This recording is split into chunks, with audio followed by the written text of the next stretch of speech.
Hey everyone, welcome to all on your YouTube channel that is Prabhavi Competition Hub and I'm your educator Shakuntala Garg. So today we are going to start our next chapter and that is reconstitution of a partnership form. In this chapter there are various parts but we are going to cover today admission of a partner. इस chapter के बहुत सारे parts आएंगे लेकिन आज जो हम cover करने वाले हैं वो है आपका admission of a partner. Okay, तो चलिए स्टार्ट करते हैं बिना टाइम वेस्ट किए.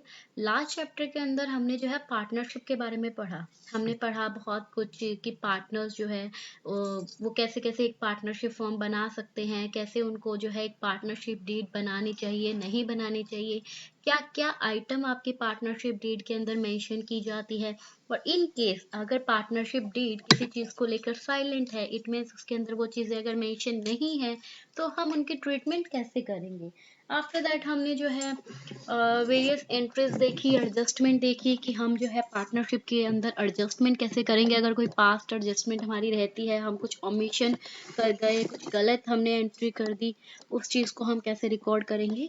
तो ये सारी चीज़ें हम जो है लास्ट चैप्टर के अंदर कवर कर चुके हैं. बहुत इंपॉर्टेंट चैप्टर है आपका, तो उस वीडियो को जाकर अपना जरूर देखिएगा. आपके लिए बहुत ज़्यादा यूजफुल होने वाली है और इवन वहां से क्वेश्चन भी आपके एग्जाम में मिल सकता है, कोई बड़ी बात नहीं है. ओके, तो आज हम करने वाले हैं reconstitution of partnership form. It means हमें जो है रिकॉन्स्टिट्यूशन का मतलब क्या होगा. जो आप पार्टनरशिप फॉर्म आपने बना ली उसको दोबारा से रिकॉन्स्टिट्यूट करना, उसमें दोबारा से कुछ चेंजेस करना. और वो चेंजेस किस किस वजह से हो सकते हैं. या तो कोई नया पार्टनर एडमिशन लेता है, कोई नया पार्टनर आपके पार्टनरशिप फॉर्म में एंटर करता है, तब आपको रिकॉन्स्टिट्यूट करना पड़ेगा. या कोई पुराना पार्टनर जो है वो छोड़कर चला गया, उसकी रिटायरमेंट हो गई या फिर उसकी डेथ हो गई. तो इन केसेस के अंदर आपको क्या करना पड़ता है, फर्म की पार्टनरशिप फर्म को रिकॉन्स्टिट्यूट करना पड़ता है. राइट, तो देखिए इसके अंदर हम जो है स्टार्ट करें आगे. तो रिकॉन्स्टिट्यूशन जो है पार्टनरशिप फर्म, वो यूजुअली जो है हम इन तरीकों से कर सकते हैं. कैसे. सबसे पहले तो अगर कोई नया पार्टनर एडमिशन लेता है, एडमिशन मतलब कोई नया पार्टनर पार्टनरशिप फर्म में आता है, तो अगर कोई नया पार्टनर एडमिट कर किया जाता है, जब फर्म जो है मतलब कोई नए पार्टनर को कब लाया जाता है फर्म में, या तो फर्म को कोई एडिशनल कैपिटल की जरूरत है या कोई मैनेजरियल हेल्प की जरूरत है. इट मीन्स मान लीजिए किसी पार्टनरशिप फर्म में 2 पर्सन काम कर रहे हैं और वो चाहते हैं अपने बिजनेस को एक्सपांड करना. तो उसके लिए क्या है, उन्हें इन्वेस्टमेंट करनी पड़ेगी. तो सपोज उनको चाहिए 5 लाख रुपए की इन्वेस्टमेंट, बट ये 2 पार्टनर कैपेबल नहीं है ये 5 लाख रुपए लगाने में. तो ये क्या करते हैं कि ये सोचते हैं चलो हम किसी एक और पार्टनर को शामिल कर लेते हैं, किसी एक और बंदे को शामिल कर देते हैं जो कि पार्टनरशिप फर्म में आएगा और ये कैपिटल जो है वो लगाएगा. तो उससे क्या होगा, उनको एडिशनल कैपिटल की जरूरत थी तो उन्होंने अपने पार्टनरशिप फर्म में एक और पर्सन को ऐड कर लिया. तो देखिए according to the provision of partnership act 1932, अगर हम पार्टनरशिप एक्ट 1932 के प्रोविजन की बात करें तो उसमें क्या है कि जब तक पार्टनरशिप डीड के अंदर प्रोवाइड ना हो, इट मीन्स जब तक पार्टनरशिप डीड के अंदर मेंशन ना किया गया हो, एक नया पार्टनर जो है एडमिट होगा केवल तभी जब existing partner unanimously agree for it.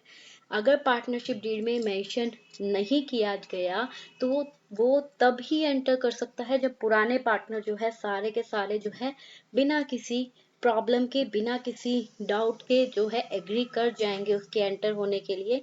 तो ही वो माना जाएगा कि यस वो एंटर कर सकता है पार्टनरशिप फॉर्म में.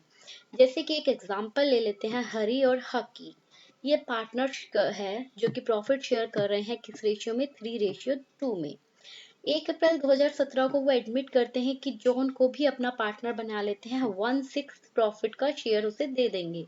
ओके, तो विद दिस जैसे ही ये चेंज लाएंगे उसी टाइम क्या होगा, फॉर्म में 3 पार्टनर्स हो जाएंगे और इसीलिए हमें उसे दोबारा से रिकॉन्स्टिट्यूट करने की जरूरत पड़ती है, उसकी दोबारा से जो है एडजस्टमेंट करनी पड़ती है ताकि नए पार्टनर का भी जो है उसमें इन्वॉल्वमेंट कर सके. ओके, तो पहला वे होता है रिकॉन्स्टिट्यूशन का कि कोई पार्टनर अगर एडमिशन ले लेता है तब. या फिर हमें रिकॉन्स्टिट्यूट कब करनी पड़ती है, अगर पुराने पार्टनर्स के जो प्रॉफिट शेयरिंग रेशियो है उसके अंदर चेंजेस हो रहे हैं, तब भी हमें क्या करनी पड़ेगी, फर्म को रिकॉन्स्टिट्यूट करना पड़ेगा. जैसे कि सपोज करो पहले ए और बी जो है वो प्रॉफिट शेयर कर रहे थे किस रेशियो में, वो कर रहे थे 3:2 के अंदर।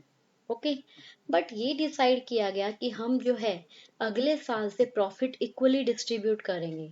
तो उसके लिए क्या करेंगे, पहले फर्म को रिकॉन्स्टिट्यूट करना पड़ेगा। तो मान लीजिए कई बार पार्टनर जो है फर्म के वो डिसाइड कर लेते हैं कि वो जो उनका पुराना प्रॉफिट शेयरिंग रेशियो है उसको चेंज करेंगे। तो वो केवल तभी हो सकता है account of a change in the existing partner role in the firm. तो उससे क्या होगा, जो पार्टनर का जो पहला एग्जिस्टिंग जो रोल है फर्म के अंदर वो भी जो है उसमें भी चेंज करना पड़ेगा। जैसे कि देखिए राम मोहन एंड सोहन एक फर्म में पार्टनर है जो कि प्रॉफिट शेयर कर रहे हैं 3:2:1 में। 1 अप्रैल 2017 को वो डिसाइड करते हैं कि वो जो है आगे प्रॉफिट इक्वली शेयर करेंगे as Sohan bring in additional capital, क्योंकि सोहन जो है वो एडिशनल कैपिटल ले आया। तो उससे क्या हुआ, उनका जो एग्जिस्टिंग एग्रीमेंट जो था वो क्या, उसकी वजह से अब क्या होगा, रिकॉन्स्टिट्यूट करना पड़ेगा फर्म को। नेक्स्ट क्या केस आता है रिकॉन्स्टिट्यूशन का, retirement of an existing partner. अगर कोई एग्जिस्टिंग पार्टनर पुराना पार्टनर रिटायर हो जाता है, मतलब उसका जो टाइम पीरियड है काम करने का, जो एज लिमिट है वो एक्सीड हो जाती है और वो रिटायरमेंट उसको लेनी पड़ती है, उस केस में भी उन्हें क्या करना पड़ेगा, अपनी जो फर्म होगी उसको रिकॉन्स्टिट्यूट करना पड़ेगा और फिर जो है अगेन उसको स्टार्ट मतलब अगेन उसको रिकॉन्स्टिट्यूट करके सारे अकाउंट्स को सेटल करके फिर उसे कंटिन्यू करना पड़ेगा। तो रिकॉन्स्ट इसका मतलब क्या हुआ कि जब एक पार्टनर विड्रॉ कर लेता है खुद को फर्म की बिजनेस के फर्म के बिजनेस से, किस वजह से, उस हो सकता है उसकी बैड हेल्थ की वजह से भी रिटायरमेंट लेनी पड़ सकती है, या फिर उसकी एज की वजह से, या फिर उसका बिजनेस इंटरेस्ट में चेंज होने की वजह से। तो in fact a partner can retire any time if the partnership is at will.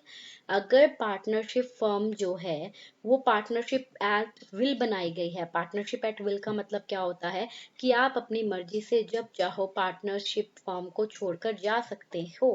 ठीक है, तो अगर पार्टनरशिप एट विल बनाई है तो कोई भी पार्टनर कभी भी रिटायरमेंट ले सकता है। जैसे कि रॉय रवि एंड राव फर्म के अंदर पार्टनर है जो कि प्रॉफिट शेयर कर रहे हैं 2:2:1 में। रवि जो है वो बीमार रहता था, उसकी वजह से उसने रिटायरमेंट ले ली 31 मार्च 2017 को। तो उससे क्या होगा, फर्म को रिकॉन्स्टिट्यूट करना पड़ेगा क्योंकि अब जो है सिर्फ 2 पार्टनर रह गए। तो जो भी उनकी लाइबिलिटी एसेट्स उसको दोबारा से रीवैल्यू करके फिर जो है वो कंटिन्यू करेंगे। ओके, नेक्स्ट केस आता है अगर कोई पार्टनर की डेथ हो गई। अब अगर मान लीजिए पार्टनर की डेथ हो गई, 3 पार्टनर थे, अब एक पार्टनर की डेथ हो गई तो 2 पार्टनर बचे।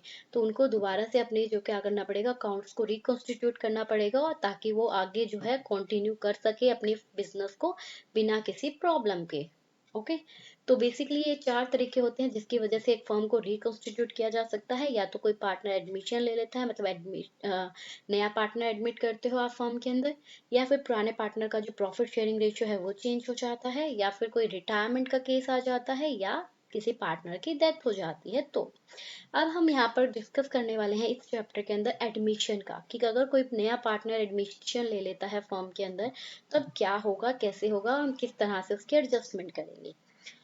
तो देखिए, अगर फर्म को एडिशनल कैपिटल या मैनेजरियल हेल्प की ज़रूरत होती है, या फिर दोनों की ही ज़रूरत होती है अपने बिजनेस को एक्सपैंड करने के लिए, तो एक नया पार्टनर जो है वो उसको अलाउ करते हैं, एडमिट करते हैं कि वो जो है आ जाएगा फर्म के अंदर। और उसे एडमिट किया जाता है कि वो उसके जो एग्जिस्टिंग रिसोर्सेज है उनका सप्लीमेंट कर देंगे, उसकी जगह पर जो है वो नए को ले आएंगे।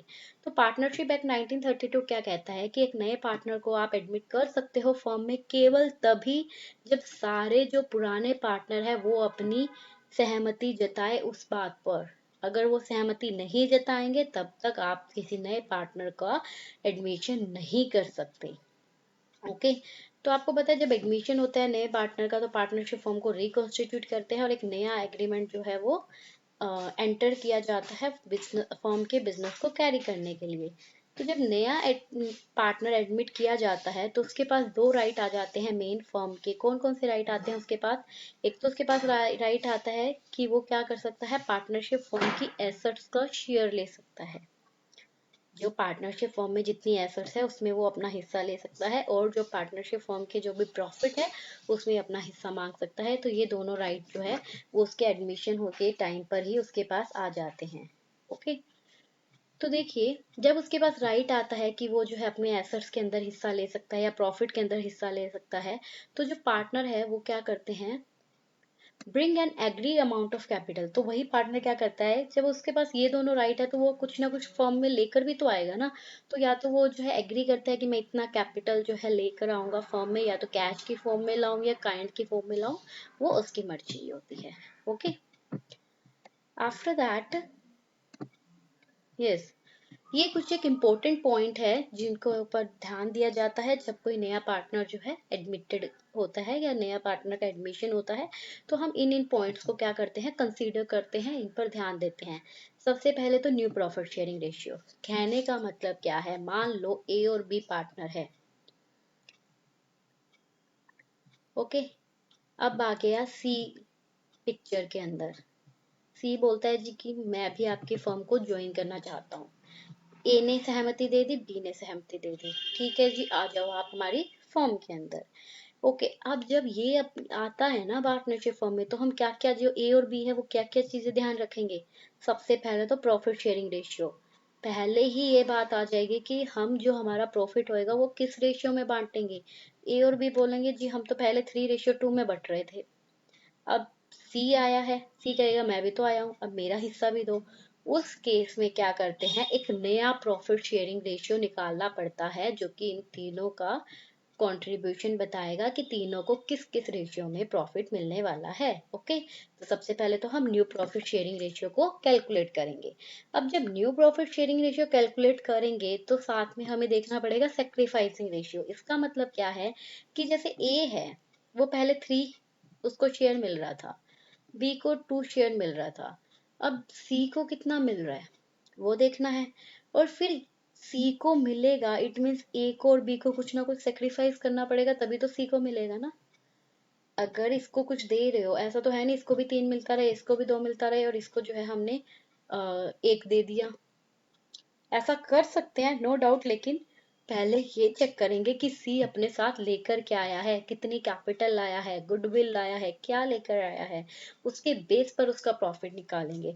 तो बेसिकली इन शॉर्ट कहने का मतलब क्या है, सेक्रीफाइसिंग रेशियो निकाला जाएगा कि ए कितना सेक्रीफाइस करेगा और बी कितना सेक्रीफाइस करेगा अपने रेशियो में से इसको देने के लिए। फिर हमें गुडविल की वैल्यूएशन या एडजस्टमेंट करनी है। गुडविल कौन सी, जो सी जो नया पार्टनर अपने साथ लेकर आएगा और जो फर्म में जो पुरानी गुडविल पड़ी है उनको एडजस्टमेंट करेंगे।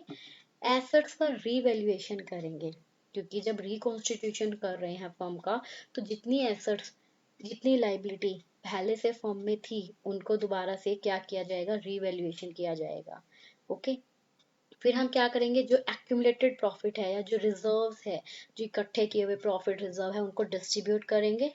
उस चीज की भी हमें ध्यान में रखना है कि उनको डिस्ट्रीब्यूट कैसे किया जाएगा, किस रेशियो में किया जाएगा, और पार्टनर्स की कैपिटल की एडजस्टमेंट जो है। तो बेसिकली ये 6 पॉइंट कंसीडर किए जाएंगे जब कोई नया पार्टनर फर्म में एडमिट करेगा या एडमिशन होगा नए पार्टनर का।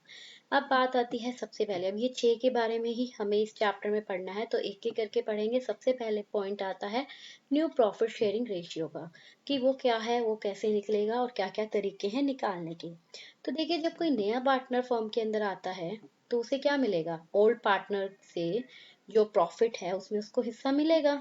दूसरे शब्दों में अगर हम कहें कि नए पार्टनर के एडमिशन पे जो पुराने पार्टनर है वो कुछ ना कुछ अपने प्रॉफिट का शेयर जो है वो सेक्रीफाइस करेंगे नए पार्टनर के लिए, राइट। बट नए पार्टनर का शेयर होगा क्या, किस तरह से जो है वो पुराने पार्टनर से उसको लेगा, ये जो है ये पुराने पार्टनर जो है मिलकर डिसाइड करते हैं, और नया पार्टनर भी जो है उससे भी डिस्कशन किया जाता है साथ में, ठीक है। However, if nothing is sacrificed as to how does the new partner acquire his share from the old partner, और फिर मान लो अगर ओल्ड पार्टनर जो है वो कुछ भी ना सेक्रीफाइस करे, कि ए कहता है मैं भी नहीं सेक्रीफाइस करूंगा, बी कहता है मैं भी नहीं करूंगा, तो ओल्ड तो फिर नए पार्टनर को कैसे मिलेगा शेयर का हिस्सा, वो कैसे डिसाइड करेंगे। तो ये हम मानकर चलते हैं कि उसे जो है मिलेगा कहाँ से, उसके प्रॉफिट शेयरिंग रेशियो से। इन एनी केस, अगर कोई नया पार्टनर आता है तो जो प्रॉफिट शेयरिंग रेशियो होगा ना पुराने पार्टनर्स में, वो चेंज हो जाएगा, ये ध्यान में रखते हुए कि उनका प्रॉफिट का कंट्रीब्यूशन कितना है। प्रॉफिट शेयरिंग रेशियो जो है इनकमिंग पार्टनर का, जो नया पार्टनर आ रहा है उसमें उनका कंट्रीब्यूशन कितना है, उसके अकॉर्डिंग चेंज हो जाएगा। अभी आपको ये चीज समझ नहीं आएगी, अभी मैं जैसे क्वेश्चन कराऊंगी आपको ये चीज समझ में आ जाएगी कि एक्चुअल में ये कहना क्या चाह रहा है।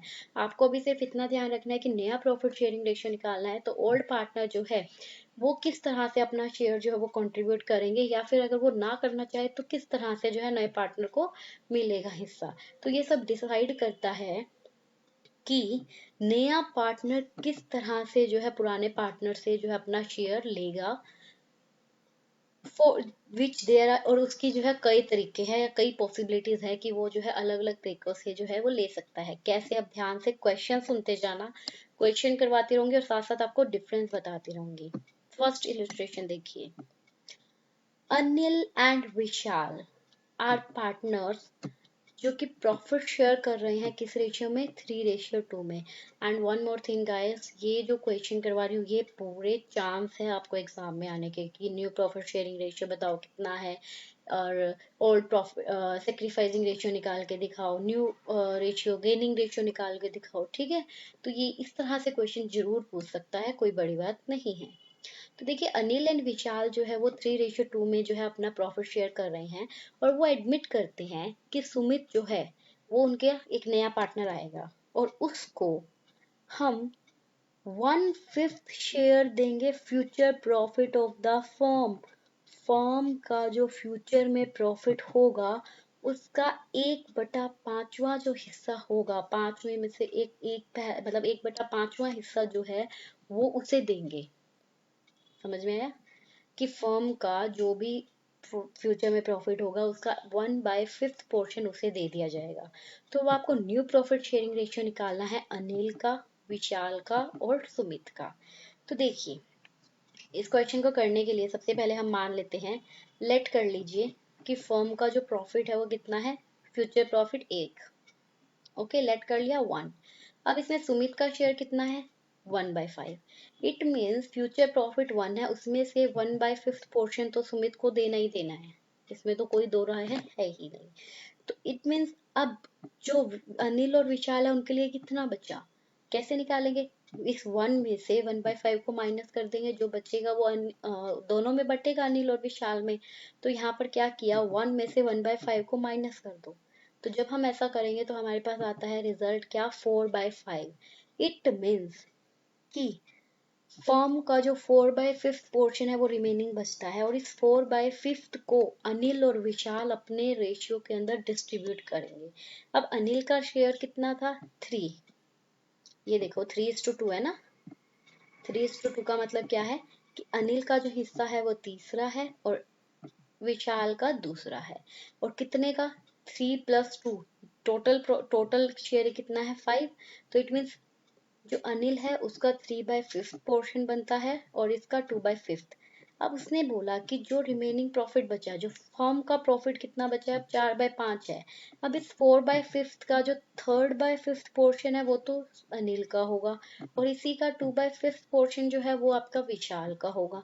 तो अनिल का जब नया शेयर निकालना है तो हम क्या करेंगे, 3/5 ऑफ 4/5, 4/5वां जो है प्रॉफिट उसका 3/5 करेंगे। तो ऑफ का मतलब यहाँ पर होता है मल्टीप्लाई, ध्यान से सुनिए, ऑफ का मतलब यहाँ पर क्या होता है, मल्टीप्लाई। तो जरा करके देखते हैं इसको। ये देखिए जब आप इसको मल्टीप्लाई करोगे यहाँ पर, तो 3 को 4 से मल्टीप्लाई करोगे 12, 5 को 5 से करोगे 25। तो यहाँ पर अनिल का जो नया शेयर बना है वो कितना, 12/25। ऐसे ही विशाल का निकाल लेंगे, हमारा फर्म का रिमेनिंग प्रॉफिट 4/5 था, तो 4/5, विशाल का प्रॉफिट दे कितना रखा है, 2/5। तो 4/5 का 2/5 करोगे इससे मल्टीप्लाई, तो 4×2 = 8 और 5×5 = 25, तो कितना आ गया, 8/25। तो अनिल का नया शेयर बनता है 12/25, विशाल का बनता है 8/25, और सुमित का कितना है, 1/5। तो नीचे अब इसको पहले इक्वल करना पड़ेगा। इक्वल कैसे, एलसीएम लेना आता होगा आप लोगों को, और नहीं आता तो देखिए ये छोटी छोटी चीजें करवाना बहुत मुश्किल है, बहुत टाइम कंज्यूमिंग होगी, बट स्टिल मैं आपकी पूरी हेल्प करूंगी। ये देखिए 12/25 और इसका कितना है 8/25। यहाँ अब आपको एलसीएम देखिए, सबका 25 है, 2 का और 1 का 5 है, तो हमें यहाँ एलसीएम लेना होगा। तो जब आप यहाँ एलसीएम लोगे ना बच्चा, तो यहाँ पर 25 आ जाएगा। अब 25 जो है उसको 5 से डिवाइड करोगे 5 को 1 से मल्टीप्लाई करोगे तो 5। इट मीन्स सुमित का शेयर बनता है 5 और इनका इसका 12 और इसका 8। तो आपका न्यू प्रॉफिट शेयरिंग रेशियो कितना आ जाएगा? अगर हम अनिल, विशाल और सुमित का बोले तो 12:8:5। तो निकल गया आपका न्यू प्रॉफिट शेयरिंग रेशियो। समझ में आया? तो ये आपका क्वेश्चन था। जब इस तरह से क्वेश्चन दिया हो कि जो नया पार्टनर है वो अपना शेयर ओल्ड पार्टनर से उन्हीं के रेशियो में ही लेगा, हम ये मानकर चलते हैं, क्योंकि उसने सीधा ही बोल दिया कि जो नया पार्टनर है उसका शेयर 1/5 है, जो भी फ्यूचर प्रॉफिट होगा फर्म का, तो हम फ्यूचर प्रॉफिट ही लेट कर लेते हैं ना कि 1 है। That's it. फिर जो बचेगा वो अनिल और विशाल में बांट दो। किस में बांटना है लेकिन? जब कुछ भी ना दे रखा हो ना, कुछ भी, उस टाइम पर उनका जो ओल्ड प्रॉफिट है उसी में ही बांटना होता है। ये चीज ध्यान रखेंगे। चलिए नेक्स्ट क्वेश्चन पर चलते हैं। ये वाला क्वेश्चन आपका जो है, हाँ ये हम करते हैं, ये अलग है। देखिए, अक्षय एंड भारती पार्टनर्स है जो कि प्रॉफिट शेयर करेंगे 3:2 में। वो एडमिट करते हैं कि दिनेश जो है वो उनका नया पार्टनर बनेगा 1/5 शेयर, जो कि फ्यूचर प्रॉफिट होगा फर्म का। इतना तो क्लियर है? ओके। विच ही गेट, अब यहाँ तक देखो, अगर इतनी सी बात बोली होती ना प्रॉफिट ऑफ द फर्म, तो हम वही करते जो हमने ऊपर किया, लेकिन उसने आगे भी वर्डिंग दी है क्या? Which he get equally from Akshay and Bharti, कि ये जो 1/5 पोर्शन जो है ना वो अक्षय और भारती का जो शेयर है उसमें से वो इक्वली लेगा। तो इट मीन्स अब अक्षय और भारती को जो उनका शेयरिंग प्रॉफिट होगा उसमें से खुद का सेक्रीफाइस करके दिनेश को देना होगा। तो आपको कैलकुलेट करना है न्यू प्रॉफिट शेयरिंग रेशियो। तो चलिए कर लेते हैं। देखो अक्षय का शेयर कितना बनता है? 3/5 बनता है। इस 3/5 में से अक्षय क्या करेगा? 1/5 पोर्शन। उसने बोला 1/5 शेयर जो है वो, मतलब टोटल दिनेश का जो है वो 1/5 पोर्शन है जो उसे इक्वली लेना है अक्षय और भारती से। तो सबसे पहले तो ये देखो ना, 1/5 का आधा करो, क्योंकि 1/5 का आधा तो वो अक्षय से लेगा, आधा वो भारती से लेगा। तो जब मैं इसका हाफ करूंगी ना, तो 1/5 को मुझे डिवाइड करना पड़ेगा अगेन 2 से, तो ये आपका क्या आ जाता है 1/10। ये चीजें तो आपको निकालनी पड़ आती होगी ना। ये 1/10, इसका मतलब क्या हुआ कि वो अक्षय से भी 1/10 पोर्शन लेगा और विशाल से भी, सॉरी भारती से भी 1/10 लेगा। तो 3/5 जो है अक्षय का शेयर था, उसमें से 1/10 जो उसने विशाल को देना है वो माइनस कर दिया, तो आ गया 5/10 अक्षय का नया शेयर। भारती का शेयर अगर हम बात करें तो 2/5 पहले था, उसमें से 1/10 उसे किसको देना है? दिनेश को। तो 3/10 उसका नया रेशियो आ गया। और अक्षय दिनेश का कितना बनता है टोटल? 1/10 प्लस 1/10 दैट इज 2/10, जिसको हम दोबारा से 1/5 बोल सकते हैं। तो इनकी जो न्यू प्रॉफिट शेयरिंग रेशियो बनेगी वो क्या बनेगी? 5:3:2। That is the new profit sharing ratio between all these partner. Okay, दोबारा एक बार रिपीट कर देती हूँ क्वेश्चन को, स्टेटमेंट को ध्यान से पढ़ना है। वो क्या कह रहा है? इसने बोला दिनेश जो है वो नया पार्टनर आएगा 1/5 प्रॉफिट का शेयर लेगा, लेकिन वो इक्वली लेगा अक्षय और भारती से। तो जब इक्वली लेगा तो मतलब उसका जितना भी शेयर है टोटल, उसको हम 2 से डिवाइड करेंगे तभी तो पता चलेगा कि अक्षय कितना कंट्रीब्यूट करेगा और भारती कितना करेगी। तो उसको हमने 2 से डिवाइड कर दिया, तो मेरा आ गया क्या? 1/10। ठीक है।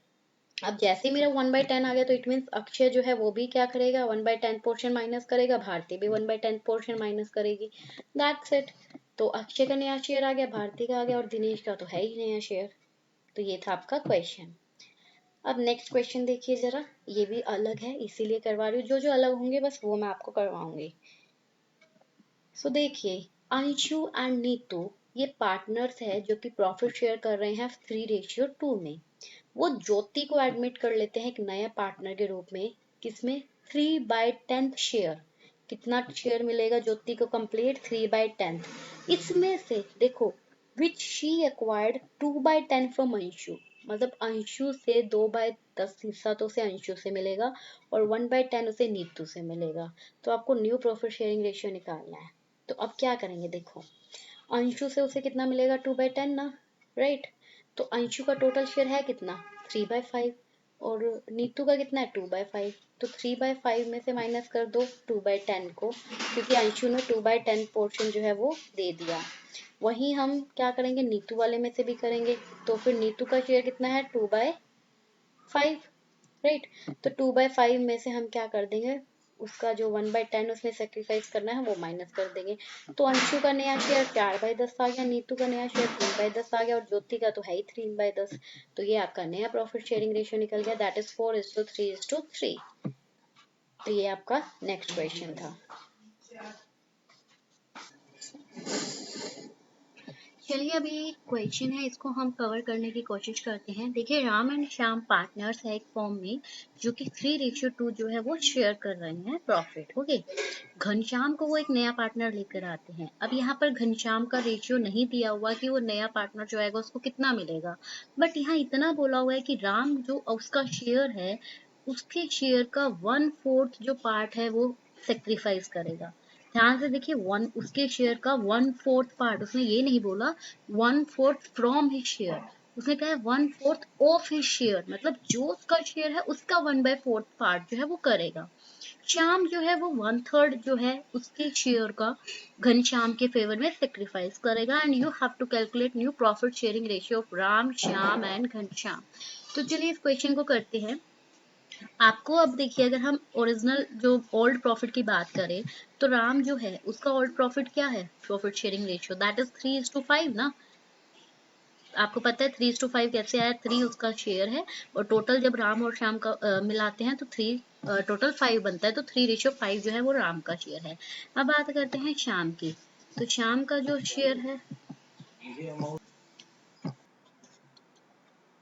श्याम का जो शेयर होगा वो कितना होगा, 2:5।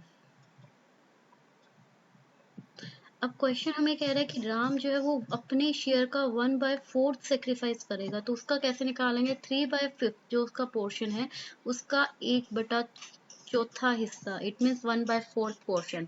तो ये इस तरह से निकलेगा। सिमिलरली श्याम जो है वो अपने शेयर का 1/3 पार्ट निकालेगा, ये इस तरह से। अब हमें इसको कैलकुलेट करना है, तो जब हम इसे मल्टीप्लाई करेंगे तो क्या होगा, 3 5 4 20, एंड यहाँ पे 2 1 2 एंड 5 3 15। तो बेसिकली हमारे पास ये आ गया राम और श्याम का शेयर। ठीक है, कि मतलब राम जो है वो राम और श्याम का शेयर नहीं है, इट मीन्स राम जो है वो अपने शेयर के अंदर से 3/20 पोर्शन जो है वो सेक्रीफाइस करेगा, और श्याम अपने वाले शेयर से कितना 2/15 पोर्शन सेक्रीफाइस करेगा।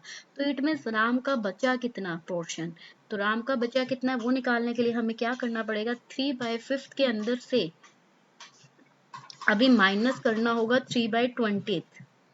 ओके, एंड इधर हम क्या करेंगे, 2/5 में से माइनस करेंगे 2/15 को। तो जब हम इसे कैलकुलेट करते हैं तो हमारे पास देखिए, इनको आपको एलसीएम लेना पड़ेगा, एलसीएम लोगे तो नीचे आएगा 20।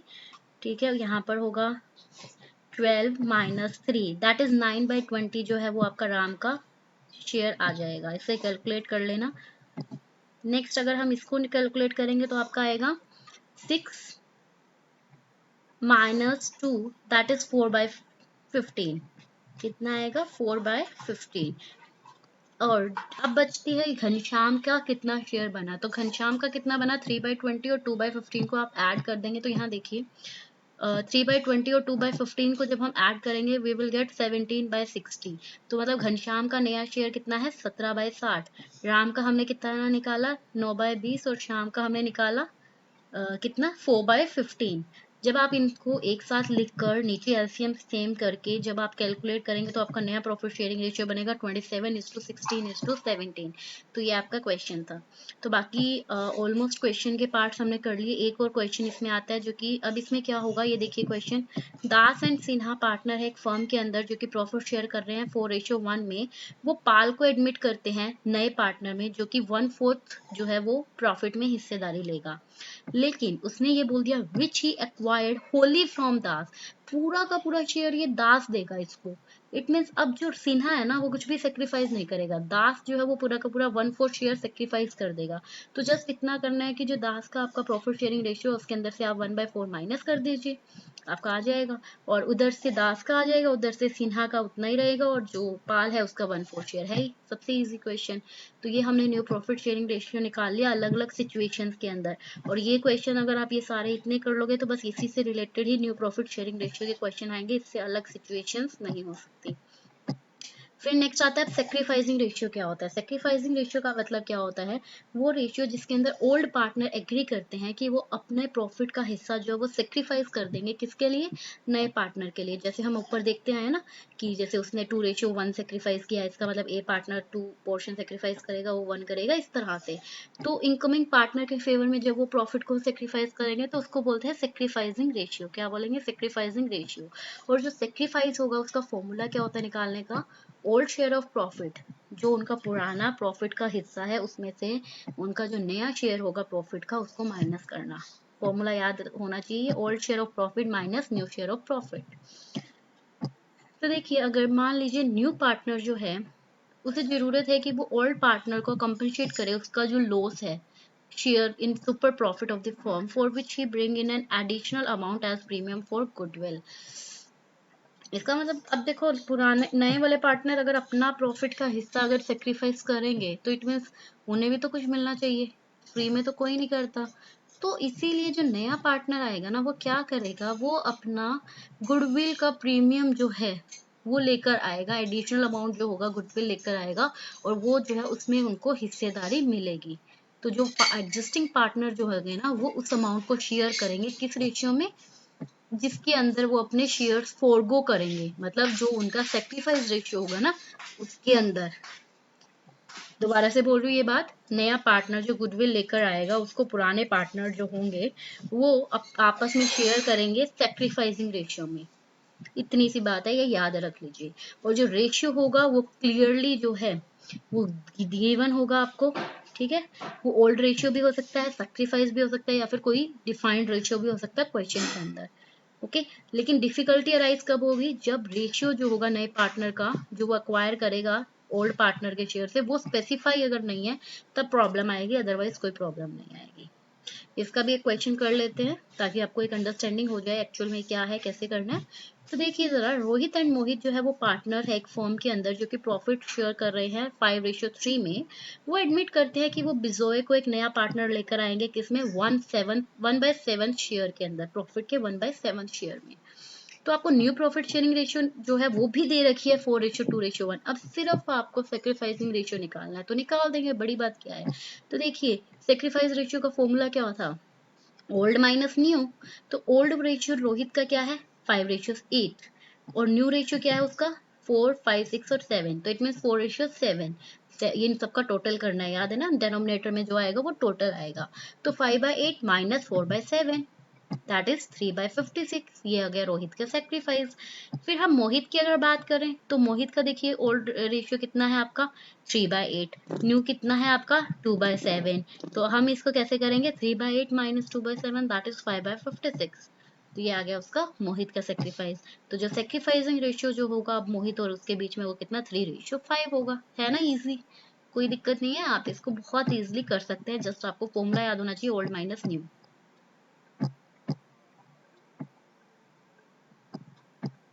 इसके बाद में आपके आती है गुडविल। क्या आती है? गुडविल। तो अब गुडविल क्या है? तो गुडविल भी आपका एक स्पेशल एस्पेक्ट है पार्टनरशिप अकाउंट का, जिसकी एडजस्टमेंट की जरूरत होती है अगर वैल्यू ना दे रखी हो। क्या बोला मैंने? गुडविल भी जो है पार्टनरशिप अकाउंट के अंदर एक इंपॉर्टेंट एस्पेक्ट है जिसमें एडजस्टमेंट की जरूरत है अगर उसकी वैल्यूएशन ना दे रखी हो। किस टाइम पर? जब फर्म को रिकॉन्स्टिट्यूट किया जाता है। रिकॉन्स्टिट्यूट का मतलब क्या है? जब प्रॉफिट शेयरिंग रेशियो को चेंज किया जाता है, जब पार्टनर कोई नया एडमिट करेगा, मतलब नया पार्टनर आएगा, या रिटायरमेंट या डेथ के टाइम पर जो भी है। ओके। उस टाइम पर गुडविल की एडजस्टमेंट की जरूरत पड़ती है। अब बात आती है कि ये गुडविल है क्या, कैसे कैलकुलेट करेंगे, क्या इसका फॉर्मूला है, ये सब हमें अब डिस्कस करना है। तो देखिए गुडविल की अगर मैं बात करती हूँ over a period of time a well established business, देखिए नॉर्मल सी बात करते हैं, छोड़ो इन सबको। गुडविल मतलब क्या? एक रेपुटेशन, किसकी? किसी फर्म की, किसी बंदे की। अब अगर हम बात करते हैं कि भाई नाइकी है, नाइकी की खुद की अपनी क्या है, रेपुटेशन है, वेल एस्टैब्लिश्ड बिजनेस है उसका। अगर हम बात करते हैं टाटा, ये क्या है, इन सब की कोई ना कोई गुडविल है ना मार्केट में। इट मीन्स वो कितने टाइम से मार्केट में है, कितनी वो पॉपुलैरिटी बना ली है उन्होंने अपने प्रोडक्ट की, उनके ब्रांड की वैल्यू, वो उसकी गुडविल होती है। इसका मतलब उसकी रेपुटेशन, जिसके कनेक्शंस, तो ये बिजनेस की हेल्प करता है। अब जितनी ज्यादा कुछ अच्छी गुडविल होगी उतना क्या है, प्रॉफिट अर्न करेगा, क्योंकि उसके कस्टमर बहुत लॉयल होते हैं, कस्टमर कहीं स्विच नहीं करना चाहते। अगर प्राइस हाई पे बेचेंगे तो भी कस्टमर उसके पास आएंगे। तो अकाउंटिंग के अंदर अगर हम गुडविल की बात करें तो उसको उसकी वैल्यूएशन रखी जाती है स्पेशल। अगर कोई बंदा है वो ये कहता है कि मैं 10 साल से मार्केट में हूँ, हर बंदा मुझे जानता है, मेरा प्रोडक्ट नाम से बिकता है, तो इट मीन्स अगर वो जो है किसी और के साथ अगर कनेक्शन बनाएगा ना, किसी और कंपनी के साथ, तो वो अच्छे पैसे मांगेगा सिर्फ अपनी गुडविल की। क्यों? क्योंकि वो कहेगा मेरा नाम है यहाँ पे, तो मुझे उसके पैसे दीजिए। तो मॉनेटरी वैल्यू जो है अकाउंटिंग के अंदर, गुडविल की मॉनेटरी वैल्यू लगाना, उसे गुडविल कहते हैं। तो बेसिकली गुडविल एक इनटेंजिबल एसेट्स है। क्या है? इनटेंजिबल, जिसे हम ना देख सकते, ना छू सकते, ना टच कर सकते, जो फील कर सकते हैं, राइट। तो गुडविल जो है वो उसकी वो क्या होती है, एक वैल्यू होती है एक फर्म की रेपुटेशन की। अगर हम बात करें किसके रिस्पेक्ट में, प्रॉफिट्स के रिस्पेक्ट में, जो कि एक्सपेक्टेड होते हैं फ्यूचर के अंदर, ठीक है, जो कि ओवर एंड अबव होंगे नॉर्मल प्रॉफिट से। मतलब फ्यूचर में जो नॉर्मल प्रॉफिट हो रहे हैं उनसे उससे कहीं ज्यादा प्रॉफिट होने की एक्सपेक्टेशन के अंदर जो है, जो प्रॉफिट कहीं ज्यादा जो प्रॉफिट होंगे, उसकी जो फर्म की रेपुटेशन है वही उसकी गुडविल की, वही क्या कहलाती है, गुडविल की वैल्यू।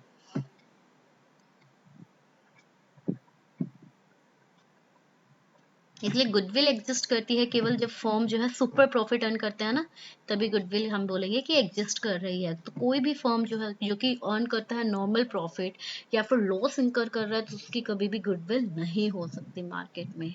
ओके, नेक्स्ट आता है गुडविल के वैल्यू को अफेक्ट करने वाले बहुत सारे फैक्टर होते हैं। मतलब कि बहुत सारी चीजें हैं जो डिसाइड करती है कि आपकी गुडविल कैसी है मार्केट में, या आपकी गुडविल कैसी बनेगी मार्केट में।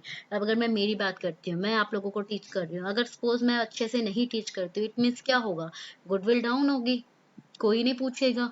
वहीं अगर मैं हर चीज क्लियर करती हूँ, या सपोज देखो हर टीचर का पढ़ाने का तरीका अलग होता है, सपोज जिस तरीके से मैं आपको पढ़ा रही हूँ वो आपको पसंद आता है, या वो बच्चों को पसंद आता है, और हो सकता है ना पसंद आता हो, तो उसके बेस पे क्या होगा, मेरी गुडविल डिसाइड होगी, राइट। तो सबसे पहला जो इसमें फैक्टर आता है गुडविल में, वो क्या आता है, नेचर ऑफ बिजनेस। क्या आता है? Nature of business.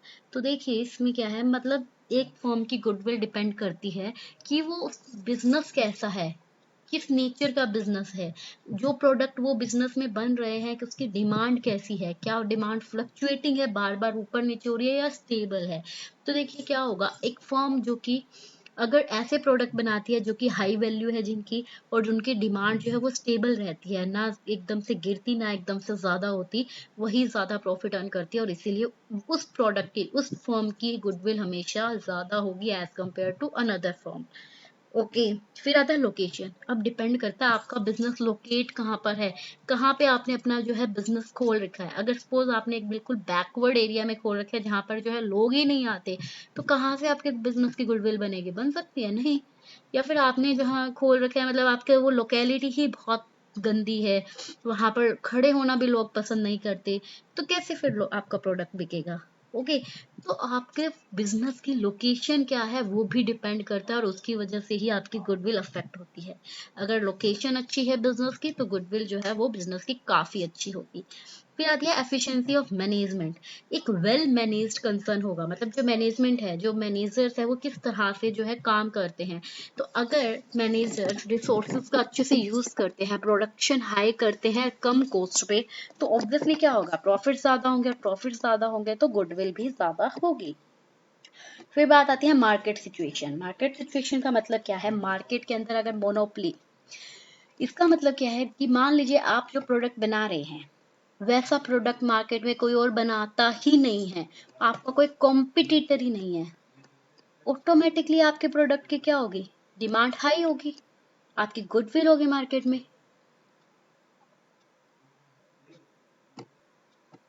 और वहीं हो सकता है कि आप जो प्रोडक्ट बना रहे हैं उसके हर दूसरा बंदा उसका कॉम्पिटिटर है। तो कंपटीशन इतना होगा तो कैसे आप प्रॉफिट्स अर्न कर पाओगे, कैसे आप मार्केट को कैप्चर कर पाओगे, आपकी गुडविल नहीं बन पाएगी उस केस में। तो मार्केट के सिचुएशन भी बहुत ज्यादा अफेक्ट करती है।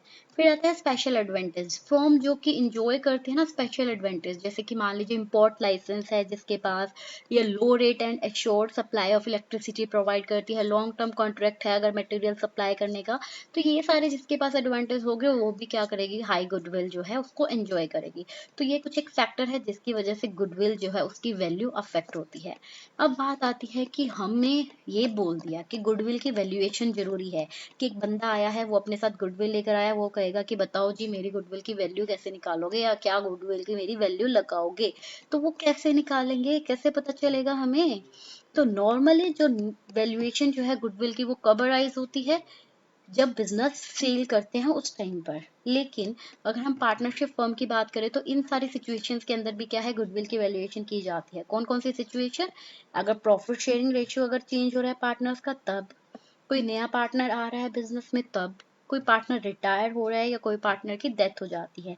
उसके बाद में क्या आता है, अगर डिसोल्यूशन हो जाता है फर्म का, मतलब जिसके अंदर क्या है, फर्म ही आपकी बंद हो रही है, आपने अपना बिजनेस ही सेल कर दिया, तो क्या होगा उस केस में भी आपको गुडविल की वैल्यूएशन करनी पड़ेगी। या फिर आपकी पार्टनरशिप फर्म जो है वो अमलगामेट हो जाती है। अमलगामेट का मतलब क्या होता है, उसे कोई दूसरी फर्म, कोई बिग फर्म जो है एक्वायर कर लेती है, कोई बड़ी फर्म उसको एक्वायर कर लेती है। तो अब जैसे कि आपको पता है आइडिया और वोडाफोन अब वीआई बन गया है, इट मीन्स क्या, वोडाफोन ने आइडिया एक्वायर कर लिया, ऐसा ही है ना।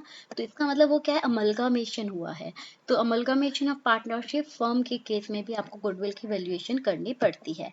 अब बात आती है कि गुडविल की वैल्यूएशन के क्या क्या मेथड्स है, किस किस तरीके से आप गुडविल की वैल्यूएशन कर सकते हो। तो देखिए देखिए बेसिकली हमारे पास तीन मेथड होते हैं गुडविल कैलकुलेट करने के, average profit method, super profit method and capitalisation method. Average profit, super profit and capitalisation. तो ये तीनों मेथड हम जो है अभी डिटेल में करेंगे और बहुत इंपॉर्टेंट मेथड है, तो थोड़ा अच्छे से करिएगा। इसमें जो जो मेन थिंग है सिर्फ मैं आपको वही बताऊंगी। एवरेज प्रॉफिट का मतलब क्या होता है आपको बता देते हैं। कहीं पर भी एवरेज की बात आएगी, मान लीजिए मैंने बोल दिया एवरेज प्रॉफिट निकाल कर दिखाओ 5 सालों का, और 5 सालों का प्रॉफिट मैंने दे दिया कि हर साल ये प्रॉफिट हुआ है। तो उस केस में एवरेज प्रॉफिट कैसे निकालते हैं, हर 5 साल के जितने भी प्रॉफिट हुए हर साल के प्रॉफिट्स को ऐड कर दो और उसको 5 से डिवाइड कर दो, तो उससे जो निकलेगा वो आपका एवरेज प्रॉफिट निकलेगा। मतलब हर साल एवरेज हमारा इतना प्रॉफिट आ रहा है। ओके, समझ गए, तो वो एवरेज प्रॉफिट है। तो एवरेज प्रॉफिट तो मैंने बता दिया। अब बात आती है एवरेज प्रॉफिट मेथड से गुडविल कैसे निकालेंगे। तो अगर एवरेज प्रॉफिट मेथड से गुडविल निकालना है तो सबसे पहले आपको एवरेज प्रॉफिट निकालना है, जो कि मैंने अभी बताया, हर साल के प्रॉफिट्स को ऐड कर दो, उसको 5 से उसको डिवाइड कर दो नंबर ऑफ ईयर से, तो आपका एवरेज प्रॉफिट आ जाएगा। और अगर उसी से गुडविल निकालनी है तो उस एवरेज प्रॉफिट को मल्टीप्लाई कर दो जो क्वेश्चन के अंदर स्पेशली आपको दिया होगा नंबर ऑफ ईयर परचेज। क्या दिया होगा, नंबर ऑफ ईयर परचेज, उससे आपको उसे मल्टीप्लाई करना है।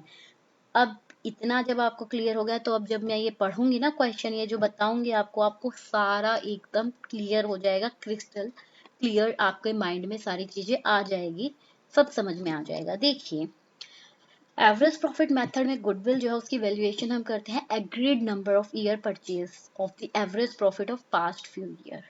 ये वही बात बोली है जो मैंने यहाँ पर आपको बताई, वो इसने यहाँ बोली है।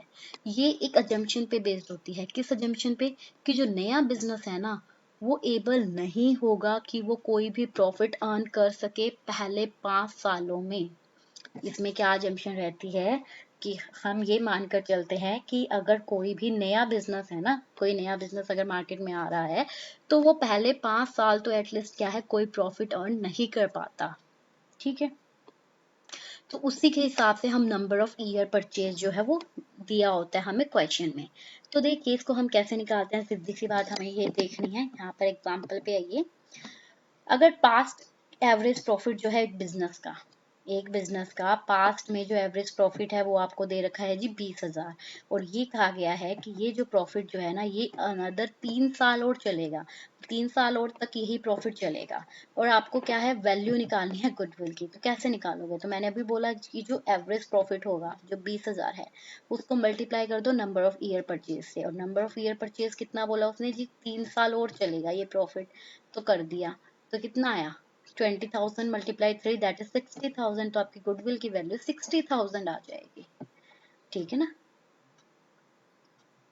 अब ये वाला क्वेश्चन देखते हैं, आपको चीजें क्लियर हो जाएगी। देखिए, आपको प्रॉफिट दे रखे हैं 5 सालों के, 2013 में 4 लाख, 2014 में 3,58,000, 2015 में 4,50,000, 2016 में 4,45,000 और 2017 में 5 लाख। ओके, आपको गुडविल निकालनी है किस बेसिस पे, 4 ईयर परचेज, 4 ईयर परचेज, बस जहां पर परचेज 4 ईयर परचेज लिखा हो इट मीन वो आपके गुडविल कैलकुलेशन में हेल्प करेगा। 4 ईयर परचेज के बेस पर आपने गुडविल निकालनी है 5 साल की एवरेज प्रॉफिट की। तो चलो निकालते हैं। सबसे पहले मैंने बोला एवरेज प्रॉफिट निकालने के लिए क्या करना है, सारे साल के प्रॉफिट्स को ऐड करना है। तो यहाँ देखिए, हर साल के प्रॉफिट उनके सामने लिखे हुए हैं, इन सबको हम ऐड करेंगे एंड यू विल गेट 21,93,000। अब एवरेज प्रॉफिट निकालना है, ये तो सिर्फ प्रॉफिट का कैलकुलेशन किया। अभी एवरेज प्रॉफिट निकालने के लिए अब इस प्रॉफिट को नंबर ऑफ ईयर, कितने सालों के प्रॉफिट है जी, ये 5 सालों के हैं, तो इससे डिवाइड कर देंगे तो ये आपका आ जाएगा एवरेज प्रॉफिट। तो बेसिकली एवरेज प्रॉफिट का फॉर्मूला क्या होता है, total of the profit of all years, all year मतलब जितने भी साल दे रखे हो, divide by number of year. Average profit निकल गया। गुडविल निकालने का फॉर्मूला क्या है, ये ध्यान से देख लीजिए, average profit multiply, multiply number of year purchase. तो एवरेज प्रॉफिट 4,38,600 है, तो उसको आप मल्टीप्लाई करोगे कितने ईयर परचेज गिवन है, 4 साल, यहाँ क्वेश्चन में गिवन है, यहाँ देखिए ऊपर, तो इससे करोगे तो आपका आ जाएगा 17,54,400। तो ये निकल गया आपका गुडविल एवरेज प्रॉफिट मेथड से। इजी है। तो अगर आप एक दो क्वेश्चन खुद से करेंगे तो आपका हो जाएगा।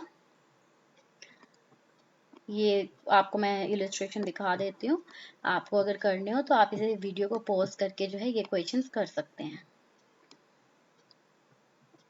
हाँ, अगर किसी साल जो है प्रॉफिट्स में कोई एडजस्टमेंट करनी हो तो वो भी आप कर सकते हो। जैसे उसने बोल रखा है कोई पार्ट जो था वो आपने क्या कर दिया, गलत चार्ज कर दिया, उसको ठीक कर दीजिए। मान लीजिए माइनस कर दिया आपने 2015 में ना, कोई चीज़ आपने गलती से माइनस कर दी, तो आप जब एडजस्टमेंट करोगे वो ऐड कर देना उसमें।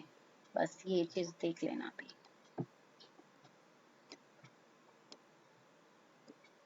नेक्स्ट मेथड जो आपका आएगा गुडविल निकालने का वो क्या है आपका, सुपर प्रॉफिट मेथड। कौन सा मेथड है, सुपर प्रॉफिट मेथड।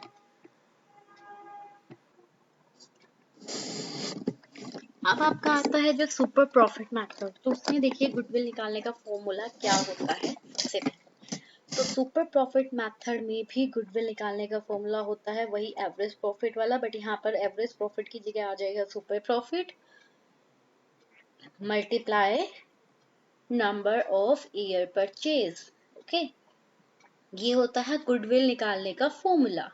अब बात आती है कि ये मैम चलो नंबर ऑफ ईयर परचेज तो क्वेश्चन में गिवन है, अब ये सुपर प्रॉफिट कैसे निकलेगा। एग्री।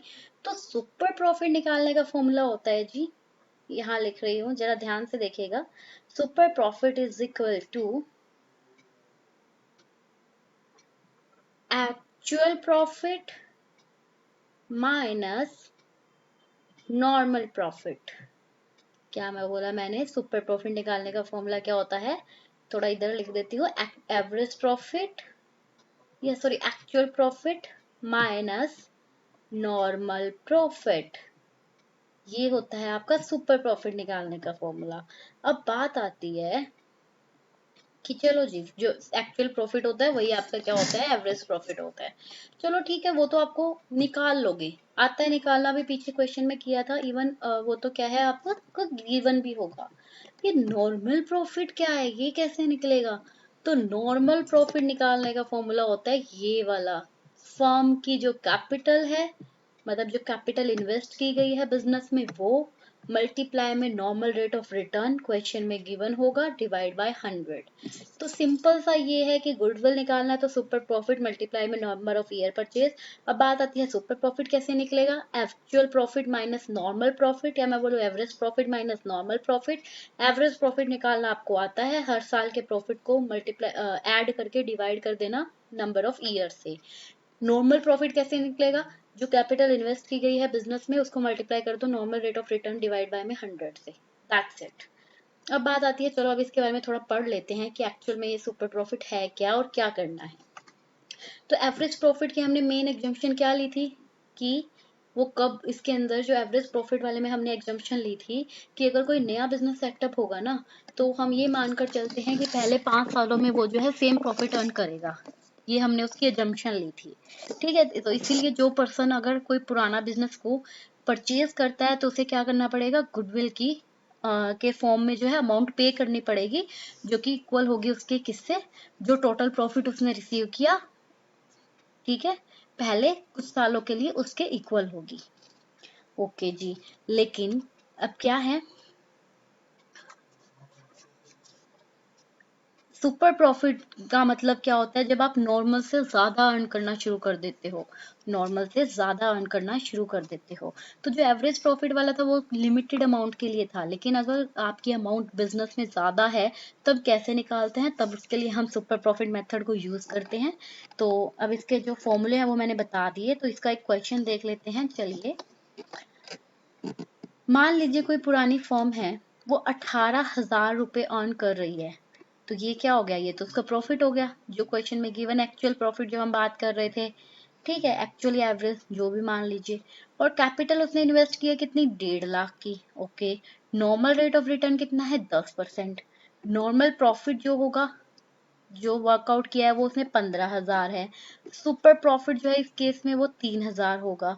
तो अब इसके अंदर अगर आपको गुडविल निकालनी है तो कैसे निकालेंगे, तो उसके लिए देखिए आपको क्या क्या स्टेप फॉलो करने हैं। सबसे पहले आपको एवरेज प्रॉफिट निकालना है, क्योंकि हमने क्या बोला, सबसे पहले सुपर प्रॉफिट निकालना पड़ेगा। तो सुपर प्रॉफिट निकालने के लिए आपको पहले एवरेज प्रॉफिट निकालना पड़ेगा। तो सबसे पहले एवरेज प्रॉफिट निकालना होगा, उसके बाद में नॉर्मल प्रॉफिट निकालना होगा, इससे फिर सुपर प्रॉफिट निकल जाएगा। फिर आपको सुपर प्रॉफिट निकालना पड़ेगा एवरेज प्रॉफिट में से नॉर्मल प्रॉफिट माइनस करके, और फिर उसको गुडविल निकालने के लिए उसको नंबर ऑफ ईयर परचेज से मल्टीप्लाई करना पड़ेगा। तो ये आपका क्वेश्चन था। अभी अगर हम इसको कैलकुलेट करना चाहें तो देखिए, सबसे पहले आपका एवरेज प्रॉफिट जो है 18,000 दे रखा है, ठीक है। नॉर्मल प्रॉफिट निकालना है तो 1.5 लाख का 10% अगर आप करोगे तो कितना आएगा, 15,000। तो सुपर प्रॉफिट कैसे निकलेगा, 18 में से 15 माइनस कर दोगे तो आपका सुपर प्रॉफिट आ गया जी 3,000। डन। अब इसको क्या करना है, नंबर ऑफ ईयर परचेज से multiply. Number of year purchase कितना दे रखा था आपका, नंबर ऑफ ईयर परचेज कहाँ गिवन है, ये रहा 5 ईयर्स इसको दे रखा है, तो उसको आपको 5 से मल्टीप्लाई कर देना है, दैट विल बी 15,000। आ गया, बस फॉर्मूले लर्न होंगे तो आप इजिली इसको कर पाओगे। तो ये वाला क्वेश्चन देख लेते हैं। देखिए, एक बिजनेस है, उसकी बुक के अंदर जो है फर्म की कैपिटल इन्वेस्टमेंट दिखा रखी है 5 लाख की। पिछले 5 सालों का प्रॉफिट दिखा रखा है 40,000, 50,000, 55,000, 70 और 85। आपको गुडविल की वैल्यू निकालनी है 3 साल परचेज समझ के, और नॉर्मल रेट ऑफ रिटर्न 10% है, और सुपर प्रॉफिट मेथड को यूज करना है। सबसे पहले पहला स्टेप क्या था, एवरेज प्रॉफिट निकालना। तो एवरेज प्रॉफिट निकालने के लिए क्या करूँ, इन सभी सालों के प्रॉफिट को ऐड कर दूं और डिवाइड कर दूं नंबर ऑफ ईयर से। तो देखिए, इन सभी सालों के प्रॉफिट को मैंने ऐड कर दिया 3 लाख, और उसको डिवाइड करेंगे कितने सालों से, 5 सालों से। तो कितना आएगा, 60,000। आ गया मेरा एवरेज प्रॉफिट, हाँ जी। अब निकालना है नॉर्मल प्रॉफिट। नॉर्मल प्रॉफिट के लिए मुझे सबसे पहले चाहिए कैपिटल इन्वेस्टेड। तो ये रही कैपिटल इन्वेस्टेड, कितनी है, 5 लाख। ओके, 5 लाख आपकी क्या हो गई, कैपिटल इन्वेस्टमेंट हो गई। अब मुझे क्या चाहिए, नॉर्मल रेट ऑफ रिटर्न, जो कि कितना है, 10%। तो इसका आप क्या कर दो, मल्टीप्लाई 10 डिवाइड बाय 100। ये कितना आ गया आपका, 50,000 आ गया। ठीक है, तो एवरेज प्रॉफिट 60,000 है, नॉर्मल प्रॉफिट है मेरा 50,000। तो इससे मेरा सुपर प्रॉफिट कितना आ गया, सुपर प्रॉफिट आ गया मेरा 10,000। That's it. 10,000 सुपर प्रॉफिट आ गया। तो अब इसको नंबर ऑफ ईयर परचेज से मल्टीप्लाई करना है, जो कि कितना है, 3 साल है। तो 10 को 3 से करोगे तो आ गया ना 30,000। इजी है बहुत, अगर ढंग से कर रहे हो, समझ के करोगे। तो ये आपके सुपर नॉर्मल प्रॉफिट मेथड हो गया सेकंड। अब थर्ड मेथड जो है गुडविल कैलकुलेट करने का, वो है आपका कैपिटलाइजेशन मेथड। कौन सा मेथड है? Capitalisation method. तो इस मेथड के अंदर दो पार्ट आते हैं, मतलब दो तरीके आते हैं कैलकुलेट करने के। या तो आप कैपिटलाइजेशन मेथड यूज कर रहे हो एवरेज प्रॉफिट से, या आप कैपिटलाइजेशन मेथड सुपर प्रॉफिट से। It means capitalised by capitalising the average profit को कैपिटलाइज करके गुडविल निकालोगे, या सुपर प्रॉफिट को कैपिटलाइज करके गुडविल निकालोगे, ये बताना है। तो सबसे पहले हम बात करते हैं एवरेज प्रॉफिट को कैपिटलाइज करके गुडविल निकालने की। तो इसका फॉर्मूला क्या होता है? सबसे पहले तो इसका फॉर्मूला होता है गुडविल निकालने का, capitalised value of average profit. सबसे पहले आपको average profit, capitalised value of average profit निकालना है। उसमें से माइनस कर देना है नेट एसेट्स को, माइनस कर देना है नेट एसेट्स को, आपकी गुडविल की वैल्यू आ जाएगी सबसे पहले चीज। तो देखिए इसको स्टेप बाय स्टेप कर लेते हैं जैसे इन्होंने दे रखा है। सबसे पहले आप क्या निकालिए? एवरेज प्रॉफिट, वही सेम चीज जो हमने पहले की। क्या निकालना है पहले स्टेप में? Average profit. ओके।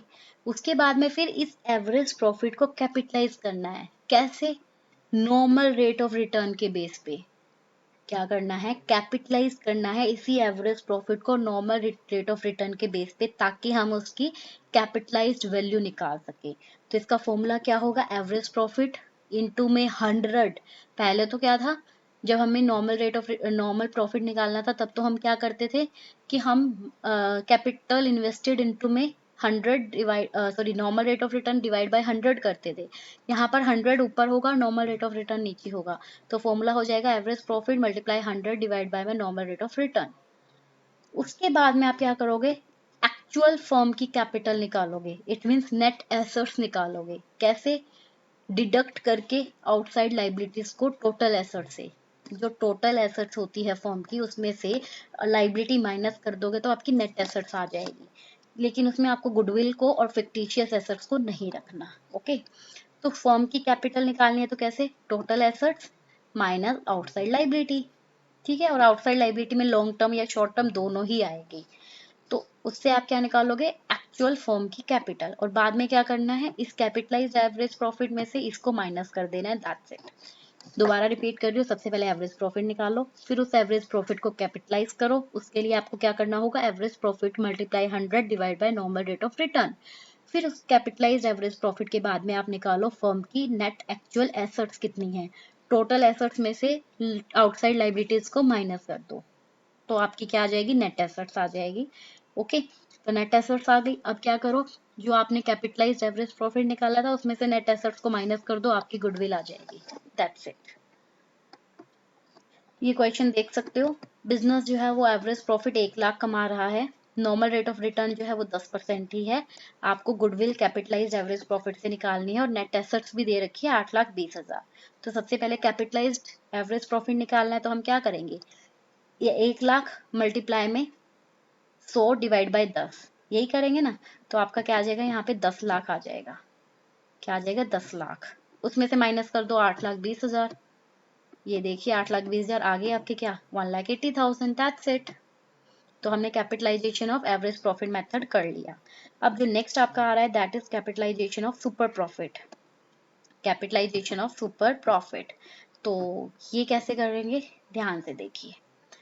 तो हम डायरेक्टली सुपर प्रॉफिट को कैपिटलाइज, मतलब हम सर्टेन कर सकते हैं गुडविल को, सुपर प्रॉफिट को डायरेक्टली कैपिटलाइज करके।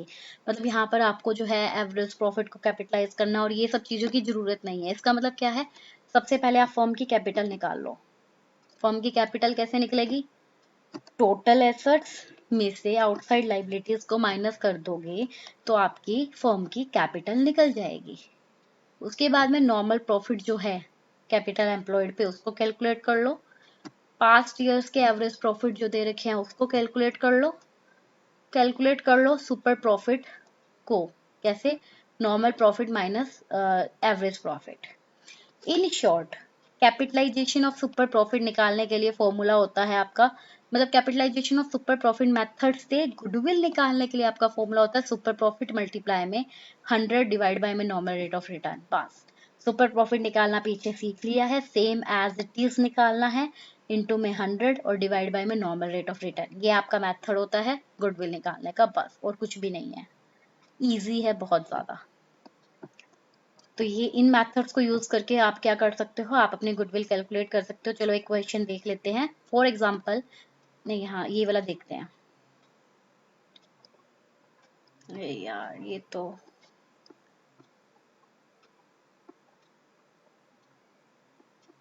ये चलो ये देख लीजिए। Using the data given in illustration 14, जो हम पीछे अभी करके आए हैं, एवरेज प्रॉफिट आपका 1 लाख था, नॉर्मल प्रॉफिट आपका 82,000 था। सुपर प्रॉफिट जो है वो आपने जब कैलकुलेट किया तो आपका 18,000 आ गया। तो गुडविल निकालना है, तो सुपर प्रॉफिट 18,000 मल्टीप्लाई में 100 डिवाइड बाय में 10, तो आपका 1,80,000 जो है वो आपकी क्या आ गई, गुडविल की वैल्यू आ गई। That's it. ये हो गया आपका गुडविल निकालने के 3 मेथड थे। हमने 3 मेथड्स पे डिस्कस कर लिया, कैसे निकालनी है देख लिया, और ये इंपॉर्टेंट बनता है, ध्यान से प्लीज इनको अच्छे से कर लेना। मैं भी हर एक चीज, अब क्वेश्चन आपने देखा होगा पहले वाली वीडियोस में मैंने प्रैक्टिकल नहीं करवाए, क्यों? क्योंकि मुझे पता था वो इतने रेलेवेंट नहीं है, बट ये रेलेवेंट है इसीलिए करवा रही हूँ। So please do it. Now treatment of goodwill. Goodwill की ट्रीटमेंट कैसे करेंगे? अब गुडविल जब आ गई बिजनेस में, तो बिजनेस में उसको कैसे ट्रीट करेंगे, कैसे उसकी एंट्रीज करेंगे? तो जैसे हमने कहा कि अगर इनकमिंग पार्टनर है तो वो अपना प्रॉफिट का हिस्सा जो है वो लेकर आएगा, ओके, ताकि एग्जिस्टिंग पार्टनर को कंपनसेट कर सके। तो उसको हम कैसे कैलकुलेट करेंगे इसकी एडजस्टमेंट? इसके अलग अलग केस बनते हैं। तो पहला केस आपका क्या आता है, जब नया पार्टनर अगर गुडविल कैश में लेकर आता है, मतलब कोई नया पार्टनर बिजनेस में आया और वो पुराने मतलब अपनी जो गुडविल है वो डायरेक्ट कैश में ले आता है, उसकी सिचुएशन में हम क्या एंट्रीज करेंगे? ओके, तो देखिए आपको हमने ये चीज पहले कह दी कि नया पार्टनर जो भी गुडविल लेकर आएगा, पुराने पार्टनर उसको जो है आपस में शेयर करेंगे, किस रेशियो में? सेक्रीफाइस रेशियो में। किसमें? सेक्रीफाइस रेशियो में। बट इन केस अगर मान लीजिए ओल्ड पार्टनर्स को नया पार्टनर जो है वो डायरेक्टली अमाउंट पे कर देता है गुडविल की, मतलब डायरेक्टली पैसा लाया और डायरेक्टली पे कर दिया बिना बुक में कोई एंट्री किए, तो उसकी बुक में कोई एंट्री नहीं की जाएगी। लेकिन अगर वही अमाउंट जो है वो फर्म के थ्रू पे करेगा पार्टनर को, एक तो क्या है, मान लो ए और बी बैठे हैं रूम में, वो आया कहता है लो जी आप अपने पैसे, ये मेरी गुडविल के अमाउंट है, फिर तो कोई एंट्री करनी ही नहीं।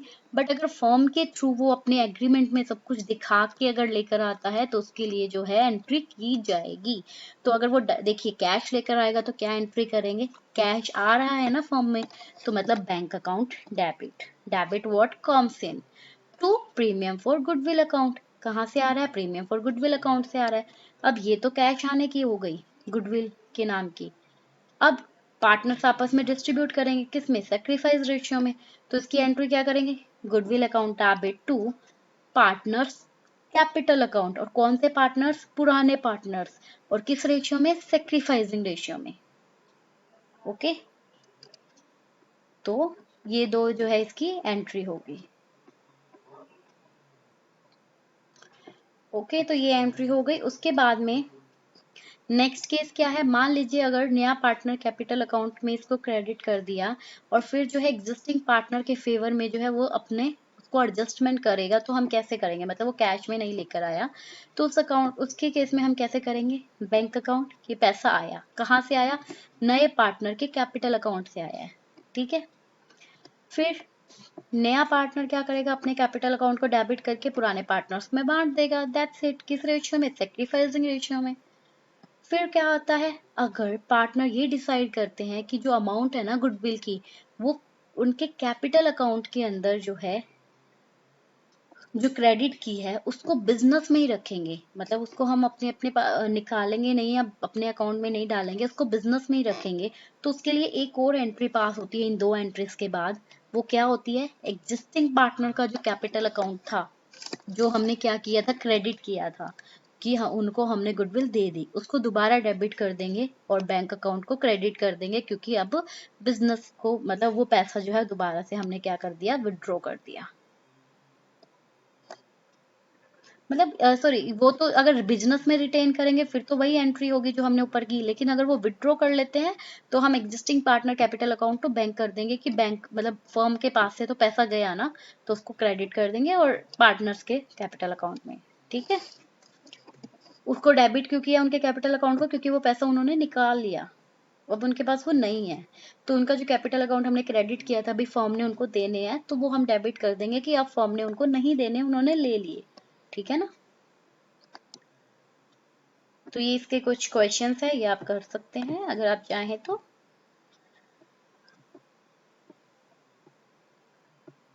जर्नल एंट्रीज ही है इसमें और कुछ खास नहीं, और ये new new profit sharing ratio निकालना, और बस यही है।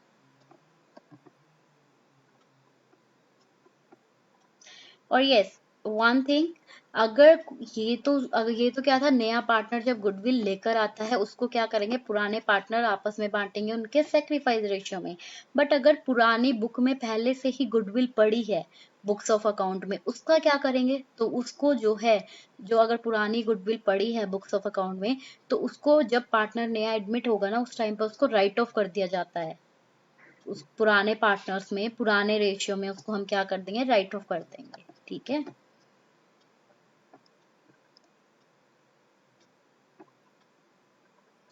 अभी तक तो हमने क्या किया, जब नया पार्टनर जो है वो क्या करके लाया, गुडविल पूरी की पूरी कैश में लेकर आया। अब अगर नया पार्टनर जो है वो गुडविल कैश में नहीं लेकर आता, या तो पार्टली या फुली, मतलब या तो आधी गुडविल कैश में ले आया, आधी नहीं लेकर आया, या आधी जो है वो पूरी की पूरी कैश में नहीं लेकर आया, तो उस केस में कैसे एंट्री करते हैं और कैसे बुक्स में रिकॉर्ड करते हैं। तो देखिए, अगर नया पार्टनर जो है गुडविल नहीं लेकर आता,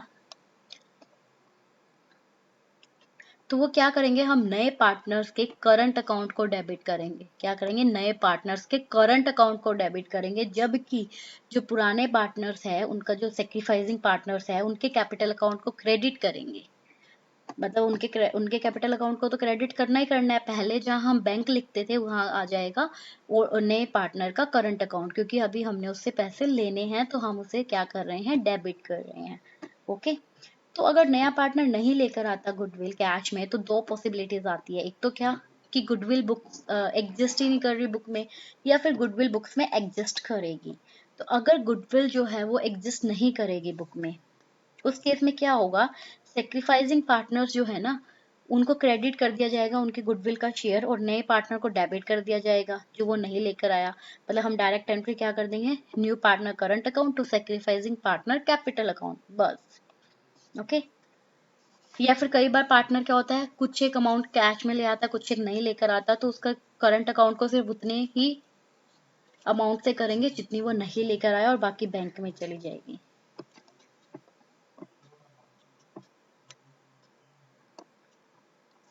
फिर आता है जब गुडविल अगर बुक्स में एग्जिस्ट कर रही है तब।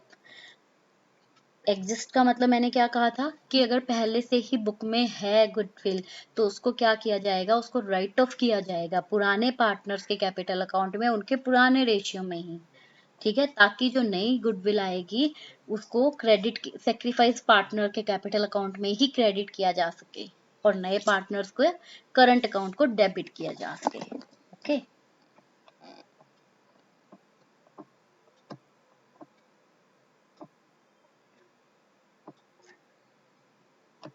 और गुडविल आपका इंटेंजिबल एसेट्स है, वो मैंने आपको पहले बता दिया था।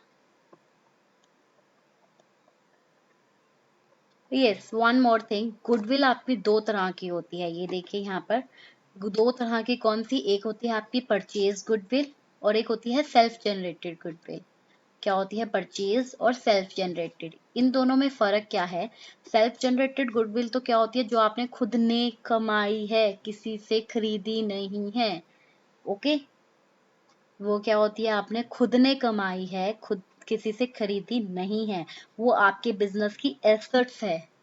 ओके, और परचेज्ड गुडविल मतलब जब आपने दूसरों से खरीदी है, आपने उस गुडविल के बदले में पैसे दिए हैं, उसकी वैल्यू लगाई है।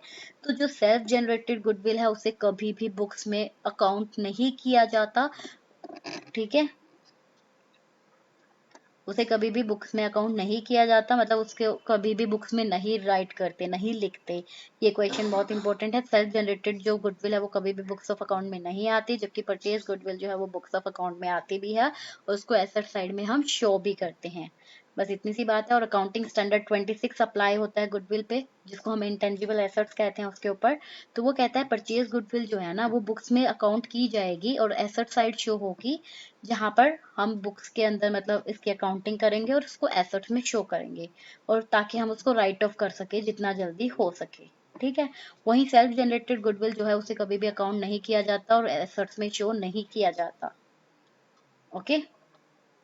इसीलिए अगर सेल्फ जनरेटेड गुडविल जो है वो डेबिट करेंगे गुडविल अकाउंट में, तो उसको हम राइट ऑफ करेंगे उसी फाइनेंशियल ईयर में, ना कि हम उसे अपनी एसेट्स दिखाते हुए आगे आगे लेकर चलेंगे। नेक्स्ट जो आपका पॉइंट आता है that is your hidden goodwill.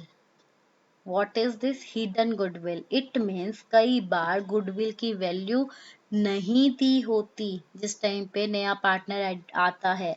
उस सिचुएशन में हमें क्या करना पड़ता है? कैपिटल को और प्रॉफिट शेयरिंग रेशियो को अरेंज करना पड़ता है और गुडविल जो हिडन गुडविल है उसको कैलकुलेट करना होता है। कैलकुलेट करना पड़ता है उसे कैसे? जैसे कि सपोज करो ए और बी पार्टनर है जो कि प्रॉफिट इक्वली शेयर कर रहे हैं, किस कैपिटल ऑफ ₹45,000 ईच, मतलब कैपिटल दोनों लेकर आए 45,000 की और इक्वली प्रॉफिट जो है वो क्या कर रहे हैं? शेयर कर रहे हैं। उन्होंने सी को एडमिट कर लिया नए पार्टनर के रूप में, कितने में? 1/3 शेयर के लिए प्रॉफिट में। ओके। अब सी जो है वो क्या करता है? 60,000 अपनी कैपिटल लेकर आता है।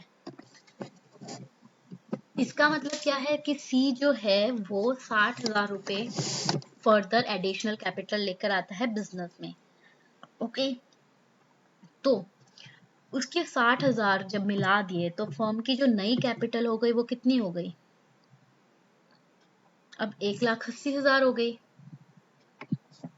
टोटल कैपिटल जो हो गई फर्म की वो कितनी हो गई? 1,80,000। क्यों? क्योंकि 60,000 तीनों की अगर हम मिलाएंगे 60 60 60 तो 1,80,000 हो गई। इतनी बननी चाहिए पूरी फर्म की। एक्चुअल में नहीं, ये तीनों की नहीं, सॉरी, मैं बताती हूँ ये कैसे निकलती है फर्म की टोटल कैपिटल। अगर देखिए इसने आपको ये कह दिया सी 60,000 लेकर आया है, ओके, कैपिटल के। ओके जी। और सी का शेयर कितना है? यहाँ पर आपका लिखा हुआ था कितना? 1/3। सी का शेयर कितना? 1/3। तो यहाँ से हम फर्म की कैपिटल निकाल सकते हैं। और फर्म की कैपिटल कैसे निकालते हैं? जो भी शेयर है सी का उसको अपोजिट कर दो। इट मीन्स 1/3 है तो यहाँ पर अगर हम इसको मल्टीप्लाई 3/1 कर देंगे तो उससे आपकी पूरी फर्म का कैपिटल निकल जाएगा। तो जैसे मैं करूंगी तो मेरा आ जाएगा 1,80,000, मतलब पूरी फर्म की कैपिटल आपकी 1,80,000 बननी चाहिए। ठीक है।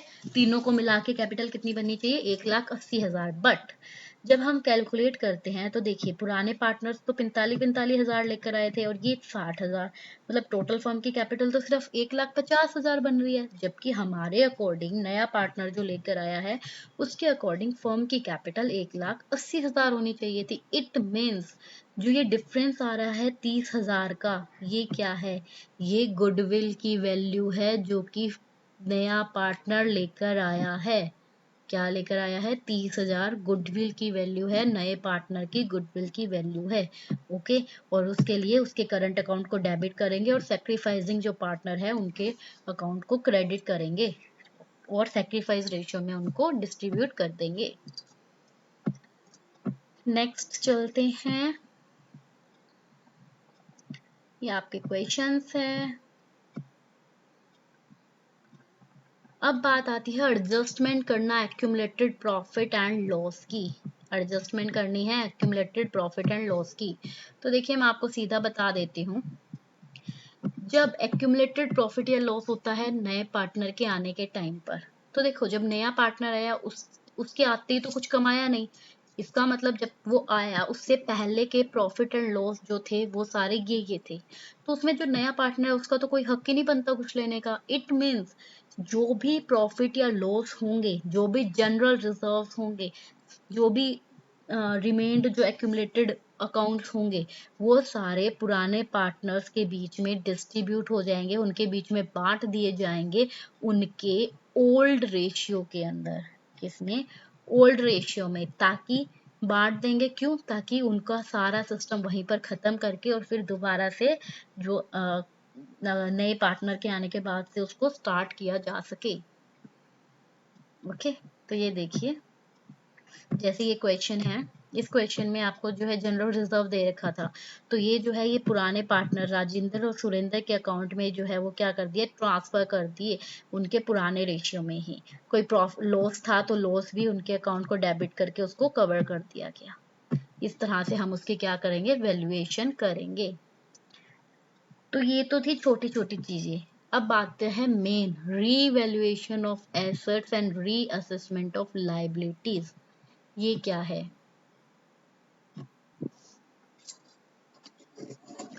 So revaluation of assets and reassessment of liabilities में देखिए, जब भी कोई नया पार्टनर एडमिशन लेता है, कोई नया पार्टनर आता है, तो हर क्या चाहता है हर पर्सन, कि वो जो है असरटेन करे कि जो फर्म की एसेट्स है जो बुक्स में शो हो रही है वो करंट वैल्यू पर शो हो, कि आज अभी जो करंट में जो वैल्यू चल रही है उसके ऊपर शो होनी चाहिए। इसी अगर किसी केस में उनको लगता है जो एसेट्स है वो ओवर स्टेटेड है, मतलब उसकी वैल्यू ज्यादा दिखाई दी है और अब जो है कम है या फिर अंडर स्टेटेड है, तो उनको दोबारा से रीवैल्यू किया जाता है। ठीक है, मतलब दोबारा से उनकी वैल्यूएशन करके उनकी करेक्ट वैल्यू लिखी जाती है, और इसी तरह लायबिलिटी के साथ किया जाता है कि उनको करेक्ट वैल्यू पर लाया जाता है। और इसी साथ ही क्या होता है, कई बार कुछ अनरिकॉर्डेड एसेट्स रह जाती है जो रिकॉर्ड करना रह गई, भूल गए, कोई अनरिकॉर्डेड लाइबिलिटी रह जाती है, तो उनको भी जो है फॉर्म की बुक्स में रिकॉर्ड किया जाता है। और इसी पर्पस के लिए क्या बनाती है फॉर्म, रीवैल्यूएशन अकाउंट बनाती है। क्या बनाती है, रीवैल्यूएशन, नाम से पता चल रहा है ना, रीवैल्यू करना, दोबारा से वैल्यूएशन करना एसेट्स की और दोबारा से लाइबिलिटीज को चेक करना। तो क्या होता है कि जो भी प्रॉफिट या लॉस होगा ना रीवैल्यूएशन का, एसेट्स और लायबिलिटी का, उसे रीवैल्यूएशन अकाउंट में डालेंगे और बाद में उसी को ट्रांसफर कर देंगे किसमें, ओल्ड पार्टनर के कैपिटल अकाउंट में। किस रेशियो में, उनके ओल्ड रेशियो के अंदर ही। ओके, तो इसका मतलब क्या हुआ कि जो रिवैल्यूएशन अकाउंट होगा ना, अगर मान लीजिए एसेट्स की वैल्यू इंक्रीज हो रही है, क्या है, एसेट्स की वैल्यू इंक्रीज हो रही है और लाइबिलिटी की वैल्यू डिक्रीज हो रही है, तो एसेट्स की वैल्यू बढ़ रही है तो ये भी फायदा है, लाइबिलिटी कम हो रही है तो ये भी एक तरह से फायदा है। तो उससे तो क्या करेंगे, रीवैल्यूएशन अकाउंट को उसके लिए तो डेबिट क्रेडिट करेंगे, क्योंकि हमारा फायदा गेन हो रहा है। वहीं अगर मान लीजिए एसेट्स की वैल्यू डिक्रीज हो रही है तो कहीं ना कहीं लॉस है, और लाइबिलिटीज की वैल्यू क्या हो रही है, बढ़ रही है, तो वो भी लॉस है, क्योंकि लाइबिलिटी ज्यादा हो रही है, हमें पे ज्यादा करना पड़ेगा। तो वो क्या कर देंगे, हम रीवैल्यूएशन अकाउंट को डेबिट कर देंगे। ठीक है, क्यों? क्योंकि ये आपका लॉस है। तो इसी तरह अनरिकॉर्डेड एसेट्स और लाइबिलिटी के केस में करेंगे, अगर कोई अनरिकॉर्डेड एसेट्स रह गई तो क्रेडिट करेंगे, अनरिकॉर्डेड लाइबिलिटी रह गई तो हम डेबिट करेंगे रिवैल्यूएशन अकाउंट को। ठीक है, और फिर बाद में अगर जो रिवैल्यूएशन अकाउंट है वो क्रेडिट बैलेंस शो करेगा, तो इसका मतलब आपको जो है नेट गेन हुआ है, प्रॉफिट हुआ है। वहीं अगर वो डेबिट बैलेंस शो करेगा तो इट मीन्स कहीं ना कहीं आपको लॉस हुआ है। समझ गए, बहुत सिंपल सा है, बहुत इजी है। तो बेसिकली जर्नल एंट्रीज जो पास करेंगे, देखो अगर एसेट्स की वैल्यू बढ़ी है तो इट मीन्स एसेट्स बढ़ी है, तो assets count debit to revaluation, क्योंकि रीवैल्यूएशन अकाउंट के क्रेडिट में बोला ना हमें डालना है, तो हम एसेट्स अकाउंट डेबिट कर देंगे रीवैल्यूएशन अकाउंट से। फिर ये इसका मतलब क्या हुआ, जैसे रिवैल्यूएशन अकाउंट बनता है ये यहाँ पर ऐसे टी शेप फॉर्मेट में, तो यहाँ पर डल जाता है बाय, सॉरी यहाँ पर डलता है बाय, ओहो ये क्या हो रहा है, ये क्रेडिट साइड बाय होगा और डेबिट साइड आपका टू होगा, तो यहाँ पर टू रिवैल्यूएशन है, इट मीन्स यहाँ पर क्रेडिट में आपका जो है डलेगा। ठीक है, फिर अगर वैल्यू एसेट्स की रिड्यूस हो रही है तो लॉस हो रहा है, तो रिवैल्यूएशन अकाउंट को डेबिट करना है, रिवैल्यूएशन अकाउंट को डेबिट करना है, तो रिवैल्यूएशन अकाउंट डेबिट हो गया, किस वजह से, एसेट्स की वजह से। अमाउंट लाइबिलिटी की बढ़ रही है तो मतलब लॉस है, तो फिर क्या करोगे, रिवैल्यूएशन अकाउंट को डेबिट करोगे। अमाउंट लाइबिलिटी की कम हो रही है, प्रॉफिट है, तो रिवैल्यूएशन अकाउंट को क्रेडिट कर दो। कोई अनरिकॉर्डेड एसेट्स है तो रिवैल्यूएशन को क्रेडिट, अनरिकॉर्डेड लाइबिलिटी है तो रिवैल्यूएशन को डेबिट, कोई गेन ट्रांसफर करना है तो रिवैल्यूएशन को debit to old partners capital account, loss करना है तो old partners capital account to revaluation, that's it. तो ये क्वेश्चन है एंड आई डोंट थिंक इसके क्वेश्चंस आएंगे, so no need to do this. But अगर आप करना चाहो ना तो आप कर सकते हो, कोई आपको मना नहीं है। ये देखो मैं क्वेश्चन इवन दिखा रही हूँ, आप इसे पोस्ट कीजिएगा और आप इसे कर सकते हैं। मैं आपको रिवैल्यूएशन अकाउंट का फॉर्मेट जरूर दिखाना चाहूंगी। ये देखिए, ये होता है रिवैल्यूएशन अकाउंट का फॉर्मूला है, ये डेबिट साइड, ये क्रेडिट साइड। तो इसके अंदर क्या होता है मैं आपको बता देती हूँ। एक जैसे ये क्वेश्चन चलो देख ही लो।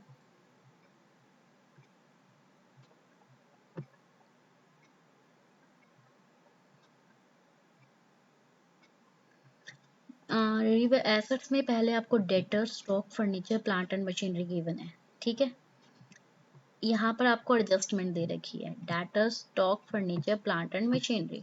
तो यहाँ देखिए जरा, जर्नल एंट्री अगर मैं देख के बताऊँ आपको, सबसे पहले क्या हुआ, कैश ब्रॉट किया सी ने, मतलब सी जो है नया पार्टनर आया बिजनेस में, कैपिटल और गुडविल के अमाउंट लेकर आया, ठीक है वो तो हो गया। गुडविल आपने क्या कर दिया, डिवाइड कर दिया पार्टनर्स के बीच में। यहाँ देखिए सबसे पहले रीवैल्यूएशन करना है जो एसेट्स है, स्टॉक, फर्नीचर और प्रोविजन फॉर डाउटफुल डेट।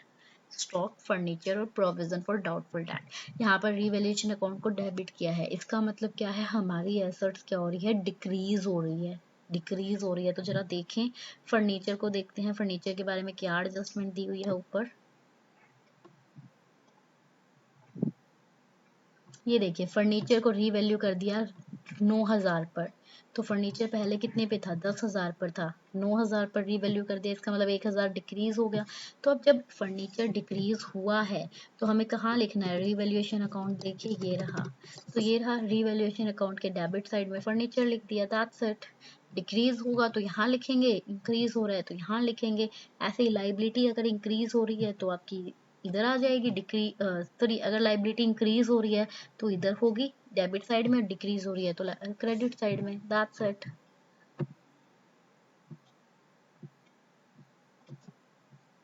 तो बेसिकली आई थिंक यहाँ पर आपका ये चैप्टर कंप्लीट होता है। यस, एक थिंग और है गई, एडजस्टमेंट ऑफ कैपिटल। कई बार एडमिशन के टाइम पर पार्टनर एग्री करता है कि उनकी कैपिटल को भी एडजस्ट करोगे, किस रेशियो में, प्रॉफिट शेयरिंग रेशियो में। इस सिचुएशन में क्या होता है कि अगर कोई नए पार्टनर की कैपिटल गिवन है तो हम उसी को यूज कर सकते हैं बेस के रूप में नई कैपिटल निकालने के लिए ओल्ड पार्टनर्स की। और अगर कैपिटल जो है अगर हमें निकालनी है तो हम गुडविल, रिजर्व और रीवैल्यूएशन जो है इन सबसे आप एडजस्टमेंट करते हो।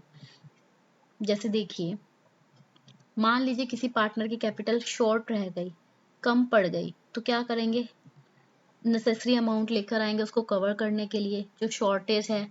जिस पार्टनर के पास सरप्लस होगा वो क्या कर देगा, वो उसको दे देगा। इस तरह से हम उसको कवर करते हैं। जैसे कि मैं आपको एक एग्जांपल दिखा देती हूँ।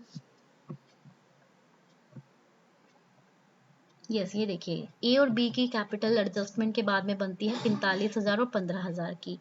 ए क्या करेगा, 5,000 विड्रॉ कर लेगा फॉर्म से, जबकि बी क्या करेगा, एडिशनल अमाउंट 5,000 डाल देगा फॉर्म में। क्या कर देगा, 5,000 फॉर्म में डाल देगा। तो उससे क्या हो जाएगा, जो ए है उसके पास जो एक्सेस था वो उसने निकाल लिया, और बी जो है उसके पास जो कम था वो उसने डाल दिया। तो उससे क्या होगी, उनकी कैपिटल जो है वो उनके नए प्रॉफिट शेयरिंग रेशियो के अकॉर्डिंग सेट हो गई। That's it, this is all about your chapter. And यहाँ पे हमारा चैप्टर होता है खत्म, ठीक है।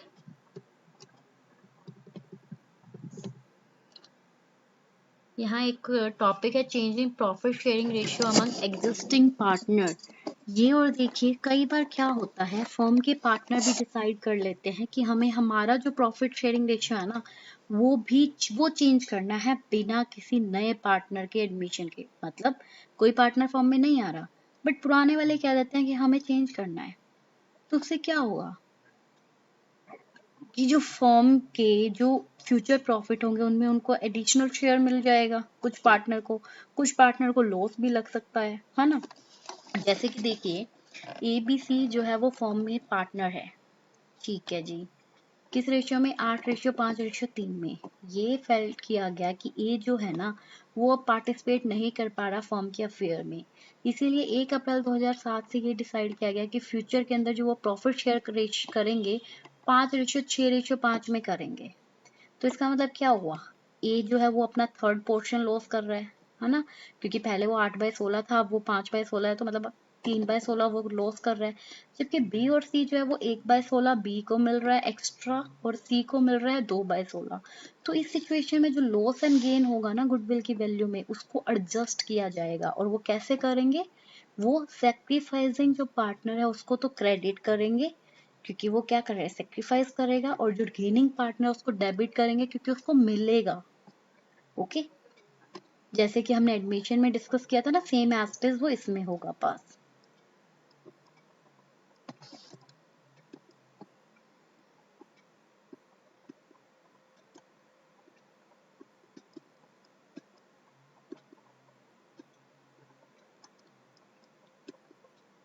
तो ये हो गया आपका चैप्टर कंप्लीट। बेसिकली जो इम्पोर्टेंट थे वो हमने सब कर लिया।